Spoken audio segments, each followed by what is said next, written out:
Good morning mga choy, mga chay. Guys, wala pa akong biyahe today. Today is Friday. So, nung Tuesday, sabi ko nga sa inyo, I think, depende sa kanila kung meron silang biyahe, may maibigay. But, as of now, slow down kami. Wala pa kaming trip, wala pa kaming biyahe sa mga RGN. May mga pailan-ilan pero ang daming standby namin na RGN as of now. So, dahil nandito ako sa Winnipeg, so hinahanapan muna nila ako ng trip or ng load from area ng Manitoba kaysa tatakbo ako ng Saskatoon na empty. So, noong Tuesday sabi ko sa kanila na tatakbo ako papuntang Saskatoon. But hindi nila ako pinayagan na umalis hanggat hindi sila makakita ng biyahe from here. So, nandito pala ako sa bahay. Open it. Dito pala ako sa bahay. Hindi pa ako umalis. Pero pumupunta-punta na ako sa truck para i-check lagi. Start ang truck. And back and forth. Sa truck, punta balik dito sa bahay, tambay sa bahay.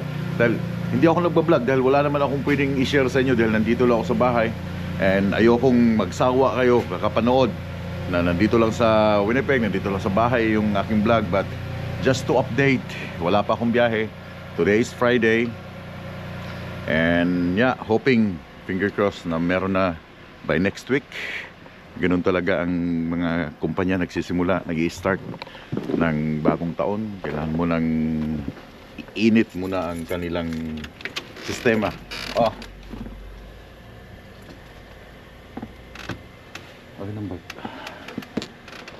So i-drop ko lang tong aking wife. Hindi ko na siya i-drop sa kanyang work hanggang dito lang sa may highway, sa may mountain dahil meron siyang carpool.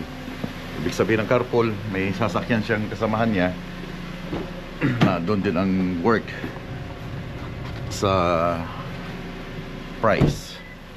Kaya hintayin ko siya dito.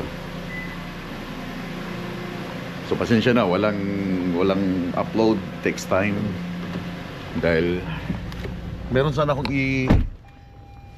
i-unbox ng mga gamit pero gusto ko doon na lang sa sa truck kasi ikakabit ko sa truck dahil may mga dashcam na namang dumating sa akin from Beaufort. Meron na kasi akong dashcam yun, no? Tatlo yan, isa sa loob, then isa sa labas doon sa front, and then isa doon sa likod. Maglagay ng inyong I have my seatbelt already.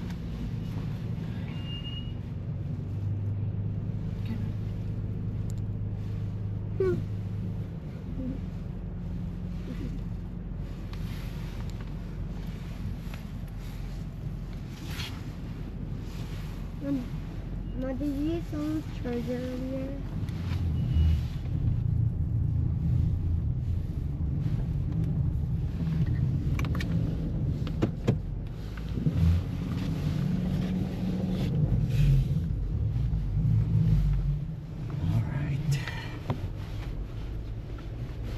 Dito namin hinihintay ang kanyang carpool. Magkano binabayad mo sa carpool? $30 per week. Per week? So, per day, magkano? Ay di $6. It depends kung sumakay ka. Pag hindi naman sumakay ay not counted eh. So $6 per back and forth. No. Back and forth back na. and forth na. Kasi $3 pa papunta doon, $3 pabalik. Dati 5, di ba? Hindi, dati ay 5. Eh syempre nagtaas na ang ano eh. Yeah. So ang carpool dito guys, sa mga hindi wala dito sa Canada, ibig sabihin ng carpool ay kung meron kang mga kasamahan na the same kayo ng company na pinagtatrabahuan, and then nasa area lang din kayo, isang area lang din kayo, pwede kanyang daanan para hindi ka na magdadala ng kotse or hindi mo na siya ihatid, hindi mo na siya pipikapin. Matagal na siya nagka-carpool. Ilang taon na? Buhat nung nagtrabaho ko noong 2016. Yeah. So, yun nga, makikita ninyo minsan nahatid ko, naglalambing na ihatid siya. Pero pag yung normal lang talaga niya na work, meron siyang carpool. So, sasabay ka lang sa yung mga katrabaho, hindi mo na kailangan dalhin sa sasakyan mo. So, makakatipid ka $3, papunta doon, $3, then ihatid ka din sa tapat ng bahay. Kasi yung carpool niya nandito lang din nakatira sa malapit lang din sa amin. Dito sa area lang din namin kaya dinadaanan na siya sa ano. Yun sa mga like hindi pa nagda-drive or ayaw magdala ng sasakyan Or ayaw mag-drive. or ayaw mag-drive or gusto mo magtipid ng yung gas, so magka-carpool ka. Sasakay ka doon sa iyong kasamaan or like minsan palitan. Carpool ako ng 1 week and then the next week yung carpool mo siya naman yung sasakay sa iyo. Carpool naman siya ng 1 week sa iyo. So parehas lang bayad, quits na. 1 week siya sasakay sa iyo. Then 1 week ka rin sasakay sa kanya, so quits na yung bayad niyo $30, no? So palitan kayo ng Minsan nga ay ganun. yeah, Hmm. palitan kayo ng dala ng inyong sasakyan para tipid. Lalo na pag, Makakatipid ka. lalo na pag malalayo ang trabaho. Yeah. Yung tatawid ng perimeter highway. Yeah. Ganon. Yeah, kasi may mga trabaho dito na from Winnipeg, tatakbo ng Steinbach, tatakbo ng Stonewall, yung malayo dito sa. Pero kung dito lang din sa malapit, pwede ka rin mag-carpool, pwede ka rin mag-bus, may bus din, but it takes time kung mag-bus ka dahil ang daming tigil, ang daming pasikot-sikot yung bus. Kaya mas mainam, mag-carpool ka kung may mga kasamahan kang, yun nga, around the area lang sila nakatira na pwede kang daanan, pwede kang i-drop off pagka uwi na. Tsaka minsan ay delayed ang bus. Ay lalo na pag winter season. O iti late na ang bus nanguluntoy na sa lamig. Yeah. May ano nga, may mga situation na gano'n na sobrang lamig. Mm. So, siyempre, pagpasok mo dun sa company, paano mo lalaman kung mayroon kang carpool dun sa company mo, di ba?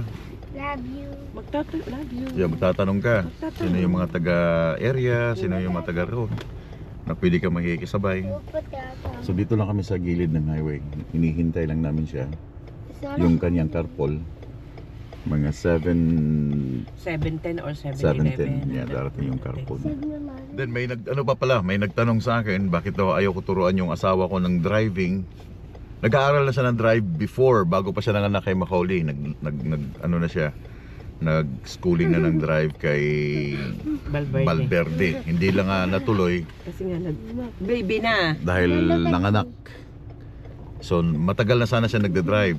But meron siya nakapag-drive na siya, nakapag-drive na sa perimeter. Lampas na nga ako doon sa may ano. Yeah, natuto na sana siya mag-drive. Kaso nga lang ay nagbuntis siya, nanganak dito sa itong batang ito. Kaya hindi natuloy. So baka by this summer, tutuloy niya yung driving.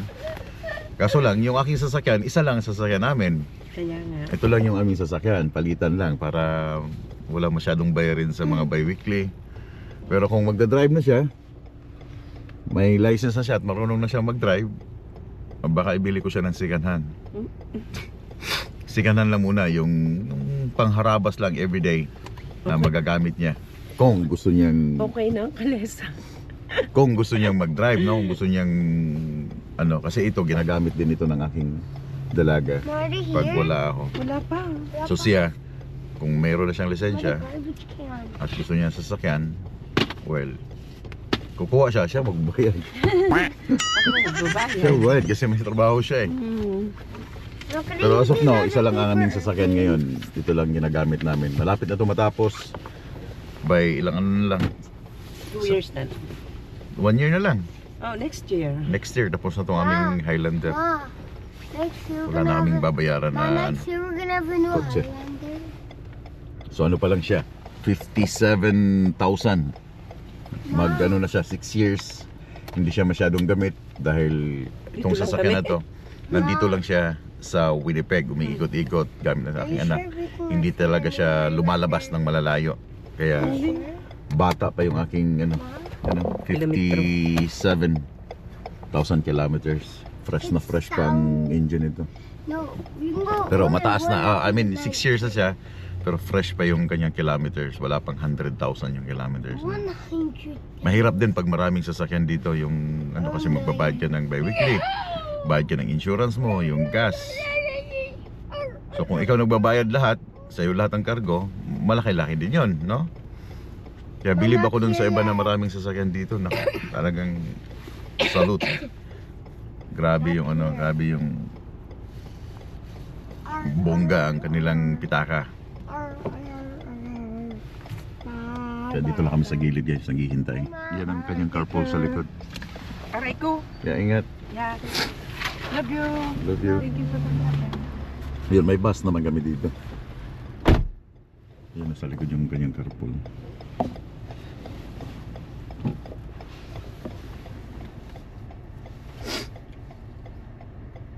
So mag-ano yan, magmama yan. Mama at saka yung anak niya. Yung anak yung nagdadrive.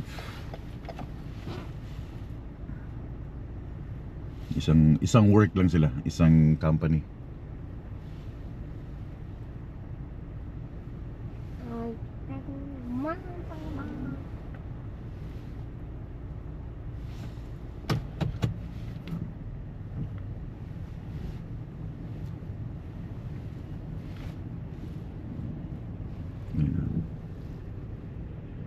Ayun. Sibat ng carpool. So kami, babalik kami sa bahay dahil mamaya pa ito ihatid tong aking bunso sa kanyang school. Then pupunta din ako sa truck mamaya. I-check ko yung aking truck. Ata's gonna drop me off. Si Ata na? Yeah. Okay, sige. And dito na rin kami dadaan sa likod, sa kabilang area ng backline ng aming mga kapitbahay dito. Ang oras ay alas 7 ng umaga. And I think merong snow today.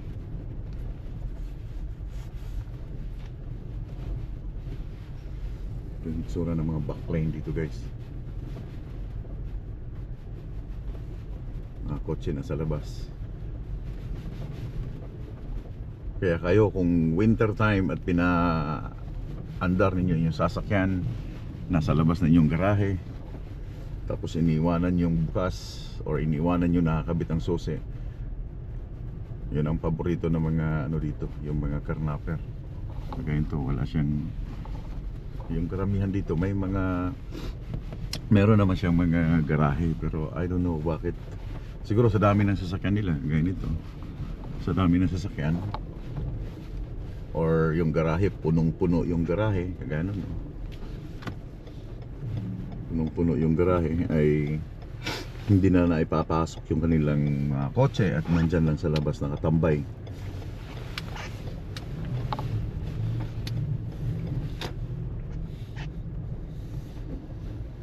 So dito lang din kami, malapit lang, yan lang bahay ko.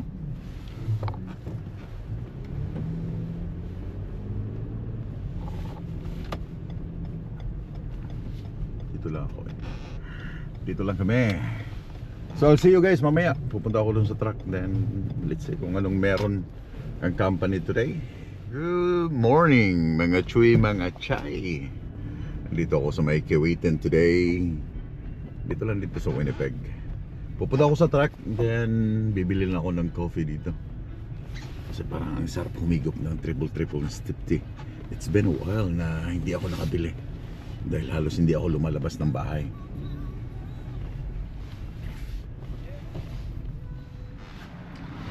May take your order, please. Hi ate, one large triple steep tea please. Yun lang. Sure. Anything else? That's everything ate. Thank you. Drive it, please.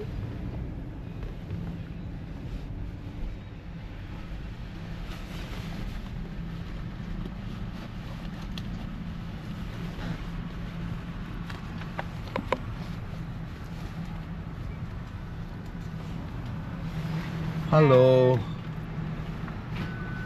Oh, you vlogging? No, I'm not vlogging. Oh. Say hi. Thank you, Kuya. Salamat. How did you know Kuya? Oh, I have a Filipino friend. Thank you. Oh, I see. Bye-bye, ate. Bye. You're vlogging? Bye-bye. Hi ate. Ate man kaya. Anyway, halos kasi mga taga Tim Hortons dito ay may mga kasamahang mga Noipi. Kaya alam nila yung ate, kuya. U-turn ako dito.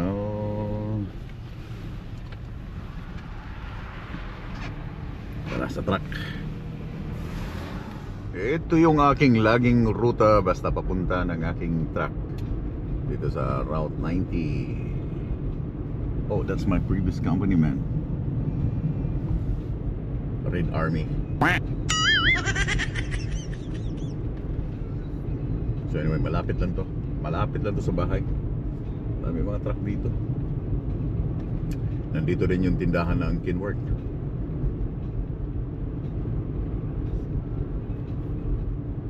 Sana is everything is good. Hindi pa natuwing yung aking truck dahil you know what? Overdue na ako sa aking parking dyan. Wala na akong binabayaran na parking dyan. But tawag dito, pag nahalata nilang matagal na ako, nandun pa naman. So far so good. Ang problema ko lang dito ngayon ang fuel. Hindi naman problema ang fuel kasi ito ay truck stop. But siyempre gagalawin ko yung aking truck. I-abante ko yung aking truck para lagyan ng fuel dito. Ayun o. Tinapatan talaga siya ng isang truck doon. Dati doon ako nakaparking. Binaliktad ko, nakaharap doon. Ngayon, hinarap ko na dito.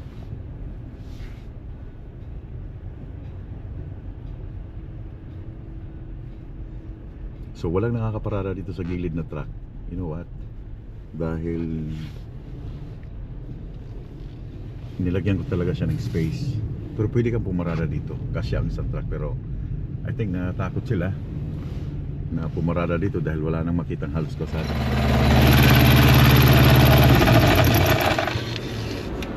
Kahapon pa yung umaandar guys. Sana ay okay na okay pang langis.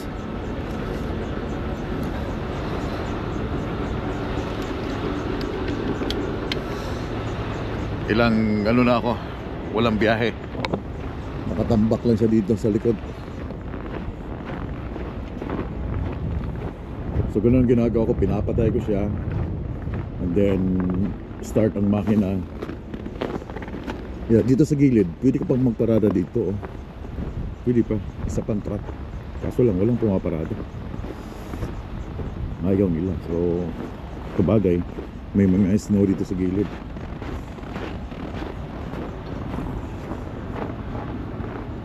So far, yung mga kanina, okay pa naman. Walang nagnanakaw. Yung aking bank heater, umaandar yan. Laging mainit ang truck sa loob. So, ang ginagawa ko dyan, pinapatay ko muna siya para makapagpahinga. Tingnan natin, wala naman ticket dito. Wala pang ticket. Wait lang. Start ko lang siya guys para uminit naman yung makina. Anyway, nailagay ko na yung mga gamit ko. Yung aking Starlink nandito na. Nailagay ko na aking Starlink pero dapat ilalagay ko pa siya dito banda.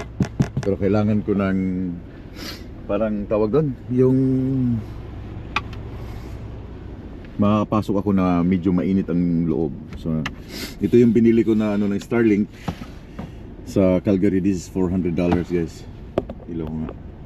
Ito tong side nito para mag-cover siya, hindi siya masira yung gilid. This is $400. Yeah. So nandito pa, hindi pa nakabit yung mga kailangan ikabit dito. Nandito na mga gamit ko, naka-ready na drone, nandito na rin yung mga ibang papatayin ko lang yung aking bank heater para makapagpahinga siya. So halos nandito na lahat yung aking gamit. Yun nga lang, wala pa akong order, wala pa akong load dahil wala silang makuhang load from here sa Manitoba or sa Winnipeg.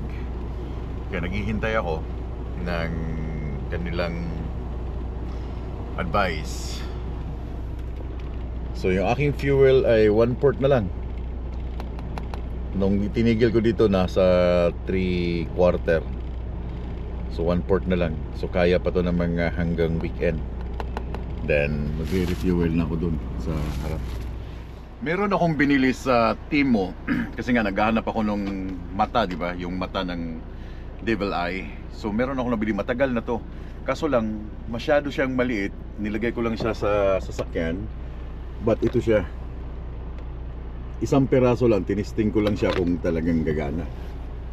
Dahil wala akong vlog, wala akong ano. So ganito siya. Kakabit mo lang siya dito sa USB Type-C. Yung ganyang saksakan. Then let's see here. I think this one is $4. So may flag ng Canada. nag-download ako ng flag ng Canada. And then meron siyang apps. Meron siyang apps na ginagamit. So kailangan nakakabit siya sa kuryente. Ano ba yan? Yan. So meron siyang apps na ginagamit, itong Loy. Off ko na itong lights. Itong Loy. Yan. So pwede ka mag-add. Kagaya ito, nag-download ako ng flag ng Amerika. I-grant mo siya. Pwede kang mag-type ng iyong yung gusto mong mga flags, pangalan. So magko-connect siya from phone to here, USA. So now meron ako na-download na mga Philippine flag. So that's Philippine flag. And meron din siyang Canada. So ilalagay, ididikit mo lang yan dyan sa salamin like that. Parang ididikit mo siya dito. Pero testing lang to. Kaso lang maliit lang siya. Dapat ganito siya mga kalapad. Ilang inches ba yan? Centimeter na yan. Para mas maganda yung mata niya. Meron akong mga na-download dito na like this.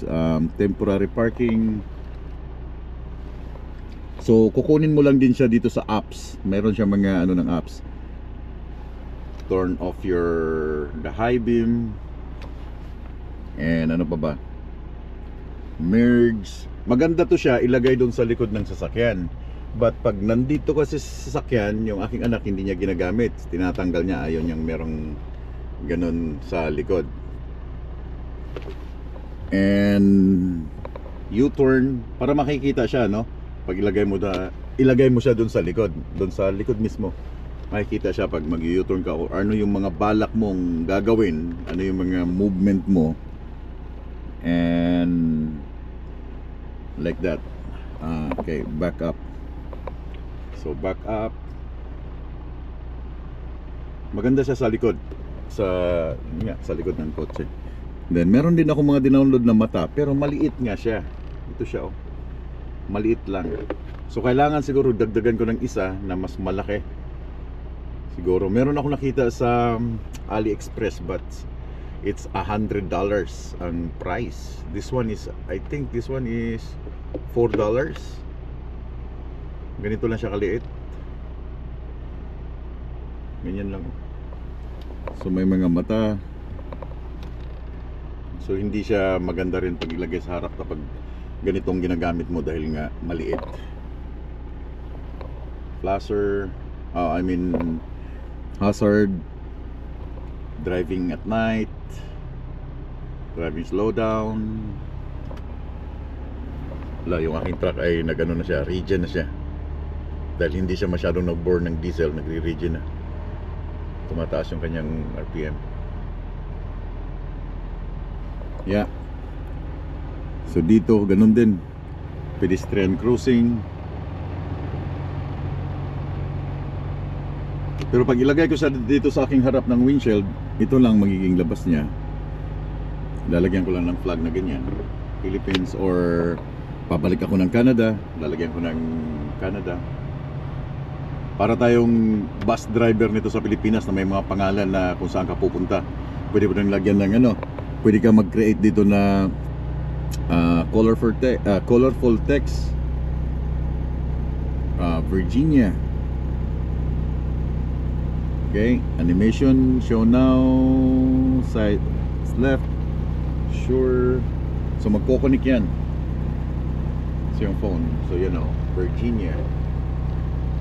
Sample, papunta ka ng Virginia, ilalagay mo siya, di ba? Parang bus ba? Parang bus style. Meron siyang charging. And yun nga, itong mata, oh. Ito siya. Kaso lang maliit. Ganda sana, kung malaki. Dalawang malaki dun sa harap kasi. Kahit ganito ka lang kalaki sa aking plate ng Pinoy Trucker. Yung marko. Okay na sana eh. So this one, Canada. So sa gabi, lalo pag gabi, maliwanag yan dahil kuryente, LED. Amerika, papunta ka ng Amerika. Nasa Timo. Sa Timo ko siya binili, guys. And then, ano pa ba ang pwede mong i-download dito? Ito yung pag-download niya. Magdagdag ka lang. Sample, magdagdag ka dito ng material. So, ito yung mga pwede mong i-download. New West. Yan o. Halos mga mata eh.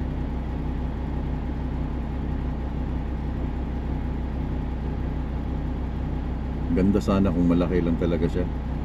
Yan, magta-transfer na yan siya dito sa item.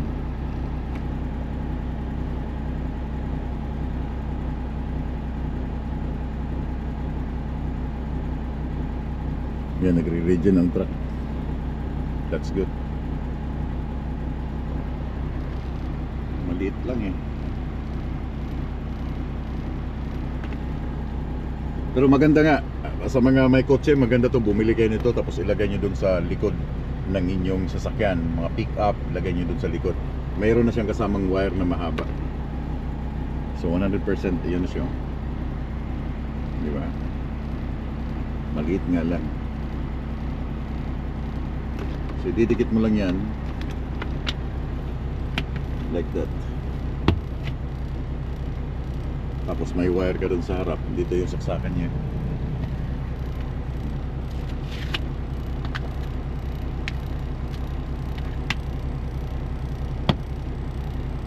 Maliit nga.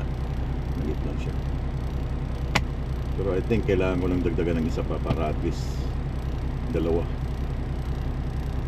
Ang problema lang sa Timo, kasi pag mag-order ka sa Timo, it takes time, matagal, 1 linggo bago darating yung item mo. So dadalhin ko na to. Nasa kotse to nilagay pero dadalhin ko na siya. Halatang halata na hindi umaatras yung truck, hindi umaandar. Kita mo. Ito lang yung langis. Dami pa.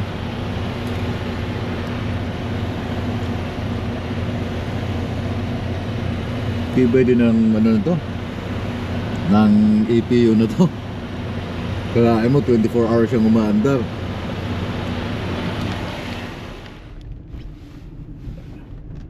Alright.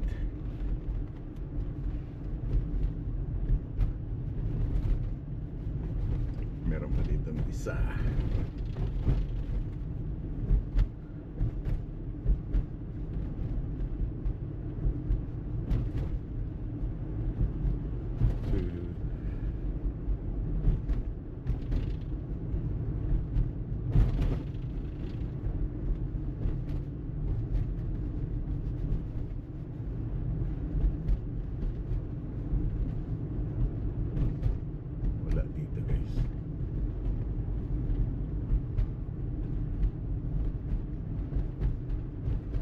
This one, itong van nito.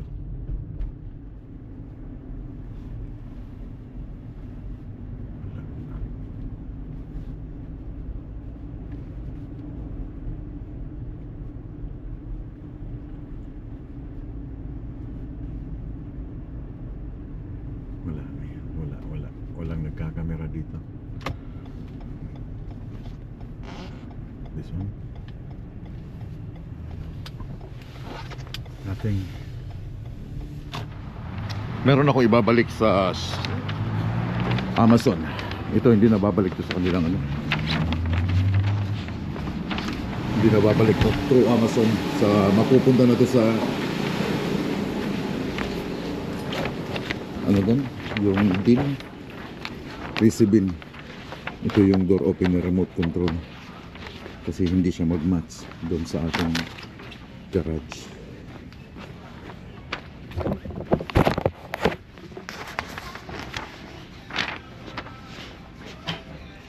Hi there. Babalik ko po sa Amazon.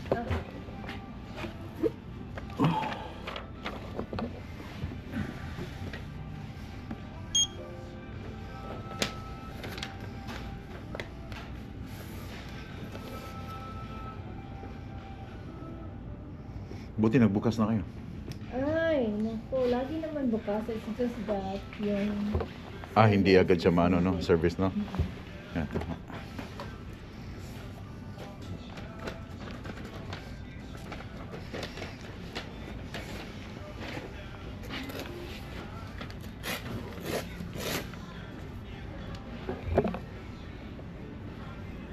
So pag binabalik siya, binibigyan ka ng Amazon ng ganito. That's Okay na? your tracking number. Yep, that's Okay, it. thank you. Thank you. Yeah, bibigyan ka ng Amazon nung barcode. Then wala ka nang babayaran pag ibinalik mo. Yeah. So yung aking binayad, i-refund nila $21. That's it. Woo! Here, come here. No, here. Dito kami sa Costco. Ito yung ayaw ko. Tagatulak. Pusher. Drug push. Card push. Ano ka? Card pusher. Isa-isahin niya yan hanggang doon sa ano. Huwag mo itulak dito sa ano. Isa-isahin niya hanggang doon sa kabila. Ben. Kapoy.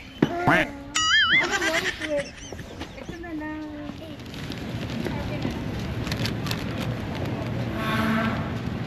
Thank you.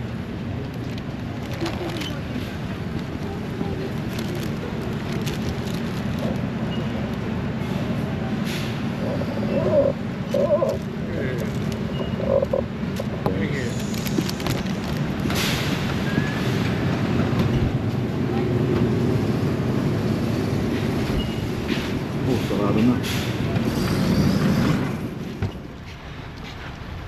Miss ba? Ito magdudumi. Ha? Lagay mo dito magdudumi. Hindi na, dito na sa baso.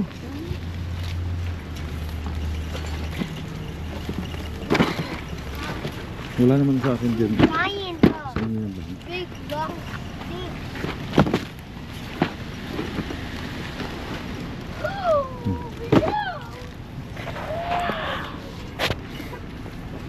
Ito pala sa akin manok. Oh, ito. Big dog. Saan ko itong manok? Tsaka tinapay. Big dog. Power. Ito, pasok mo ito. Ito naman ito. What There's is a- that? Doon, oh, Oh, that's so long. pang ano ng snow. Yan. It fits. Yeah. Yeah, ako na.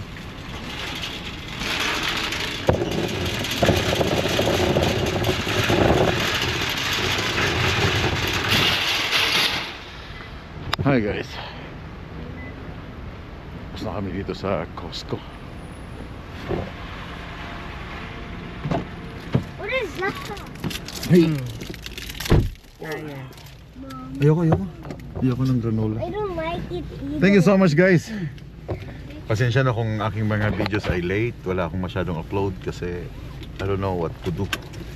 Hindi ko alam kung anong iba-vlog ko while nasa bahay. Good. Hindi ako sanay sa ganung sistema. Na I don't know. Mas sanay ako mag-vlog pag nasa loob ako ng truck or nasa biyahe. Kasi yun talaga aking ano, yun ang aking specialty sa vlogging. So anyway, tatapusin ko ng video. And bukas meron akong load. Meron na, dumating na, pumasok na. Saturday. Pero aking load ay Monday pa kukunin. Pero magdadrive ako ng empty miles What's this papuntang Waterloo, Iowa. This is a Pipick up ng load, then deliver ako sa Not gonna have another bite. Stitler, Alberta, malapit sa Red Deer. And then Red Deer, drive ako ng empty papuntang Atchison. May kukunin akong parts ng trailer, and then mag-reload ko ay sa Vancouver. So from Edmonton, tatakbo ako ng Vancouver How do you na get to Vancouver? empty. Then doon ako kukuha ng load. But I don't know yet, but I don't know, maybe Abbotsford, I don't know. Basta British Columbia yung aking reload pagkatapos ng Iowa. Then Sittler, Alberta, Atchison, pick up ng parts ng trailer. And then tatakbo ako ng empty papuntang British Columbia. sabi Vancouver, but I don't know yet kung saan talaga, pero sa British Columbia. So daghang salamat, pasensya na kung wala masyadong upload, tagal ng upload, but yeah, so ngayon babalik na ulit ako sa biyahe everyday yung upload natin. Daghang salamat, pag-amping mo tanan, keep safe and I'll keep on trucking. Bye bye.